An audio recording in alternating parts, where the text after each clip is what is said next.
કોઈ દિવસ તમે ભંગ ના કરતા. ને હાથોરા કુળના રાજપૂતો દર અંજવાળી બીજના દિવસે તમે મારા નામના પાઠ કરજો, ચોખ્ખા ઘીની જ્યોત પ્રગટાવજો અને મારા પાઠ ઉપર જે કોઈ સાધુ સંતો જતી સતી ગત ગંગા મારું આરાધ કરશે તેમના મનના તમામે મનોરથ હું પૂરા કરીશ. માટે હે તુરા કુળના રાજપૂતો, મેં તમને જે આ વચન કહ્યા છે તે વચનનો તમે કોઈ દિવસ ભંગ પણ ના કરતા.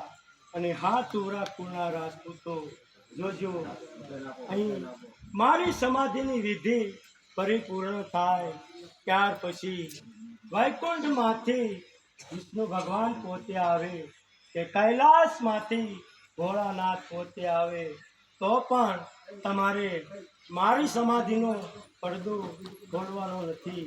અને જોજો મારી સમાધિનો પડદો તમે નહીં ખોલો તો દર ત્રીજી પેઢીએ હું તુરા કુળમાં અવતાર ધારણ કરીશ. આ પણ મારું તમને વચન છે.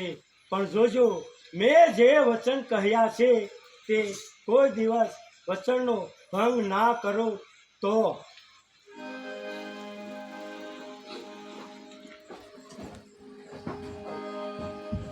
આવી રીતે રામદેશ બાપાએ વચનો કહે છે ચોરાકુળના રાજપૂતોને કે સમાધિના ખાડાની અંદર પહેલા 4 વસ્તુ રામદેશ બાપા મુકાવે છે કે અભય અસોલો વીર ઘેડિયો અમર ડાબલી આ પહેલા 4 સમાધિના ખાડામાં મુકાવશે. રામદેશ બાપા ચોરાકુળના રાજપૂતોને કહે છે કે મારી સમાધિ લીધા પછી વૈકુંઠમાંથી વિષ્ણુ પરમાત્મા આવે, કૈલાસથી શિવ શંભુ આવે, બ્રહ્માજી આવે અને સમાધિનો ખાડો ખોલવાનો કે તમારે ખોલવાનો નહીં. તો દર ત્રીજી પેઢીએ હું તમારા ચોરાકુળની અંદર અવતાર ધારણ કરીશ. આવા બધા વચનો આપે છે. આજ રામદેશ બાપા સમાધિના ખાડામાં ધીરે ધીરે ઉતરવા લાગ્યા છે. સંતો ભક્તો જતી સતી ગંગા ચોરાકુળના રાજપૂતો જે નાદ કરવા લાગ્યા છે. બોલો લખધણી નો